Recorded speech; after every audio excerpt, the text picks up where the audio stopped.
সুন্দর একটা ওয়েদারে সকালবেলা হাঁটতে হাঁটতে চলে আসছি প্রায়। রিক্সা পাওয়া যাচ্ছে না, ছেলেকে স্কুলে দিয়ে রাস্তা পার হয়ে হাঁটা শুরু করে দিয়েছি। খুব সুন্দর একটা ওয়েদার, মিষ্টি মিষ্টি রোদ, খুবই ভালো লাগছে। যে যেখান থেকে আমার ভিডিও দেখছেন সবাইকে অসংখ্য ধন্যবাদ। আমি নাজনীন সুলতানা, ফেস থেকে নাজনীন সুলতানা বলছি। আপনারা যারা আমার সঙ্গে আমার পেজের সঙ্গে আছেন সবাইকে অসংখ্য ধন্যবাদ। সত্যি কথা বলতে আপনাদের কমেন্ট এবং আপনাদের লাইক কমেন্ট দেখে আমার খুবই ভালো লাগে। আমি উৎসাহ পাই আরও ভিডিও করার জন্য।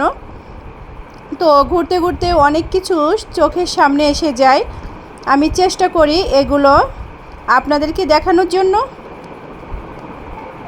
আর এগুলো দেখে আপনারা যদি একটু ভালো লেগে থাকে অবশ্যই ফলো দিবেন আমার পেজটা, আমার সঙ্গে থাকবেন। তো উঠে গেলাম ওভারব্রিজে দাঁড়িয়ে আমার কাছে মনে হচ্ছে আমি একটা বাহিরের কান্ট্রিতে আসছি। এই যে ব্রিজটা, এটা কিন্তু মার্বেলের পরে ব্রিজটা করা, টাইলসের মতন মনে হচ্ছে, গাছের গুঁড়ি দিয়ে করেছে কিন্তু আসলে এটা টাইলসের মতন করা। তো এই যে ওভারব্রিজটা খুবই ভালো লাগছে। ঝুলন্ত ওভারব্রিজে দাঁড়িয়ে আমার কাছে মনে হচ্ছে আমি কোনো বাহিরের কান্ট্রিতে দাঁড়িয়ে আছি। খুবই সুন্দর। দেখেন এই সাইডটা গাড়িগুলো দেখলে এতটা সুন্দর লাগছে আমার কাছে, এর জন্য আপনাদের জন্য আমি ভিডিও করলাম।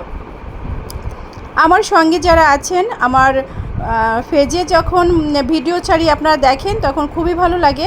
এই পুলিশ ভাইয়াটা এখানে দাঁড়িয়ে আছে, ওনার জন্য গাড়িগুলো সব কন্ট্রোলভাবে যাচ্ছে, খুব সুন্দরভাবে, কোনো জ্যাম নাই, খুবই ভালো লাগছে।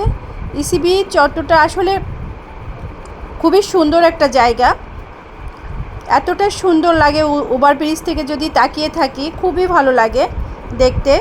তো সব কিছুর ভিতরে, সব কাজের ভিতরে আমি আমার সামনে যে অনেক জানা অজানা অনেক কিছু এসে পড়ে তখন আমি ভিডিও করে আপনাদের জন্য দেখানোর চেষ্টা করি। তো আমরা যারা বাচ্চাদের নিয়ে টেনশনে থাকি তো কখনোই নিচে রাস্তা দিয়ে হেঁটে না যেয়ে ওভারব্রিজ ইউজ করব, যেমন আমি এখন করলাম।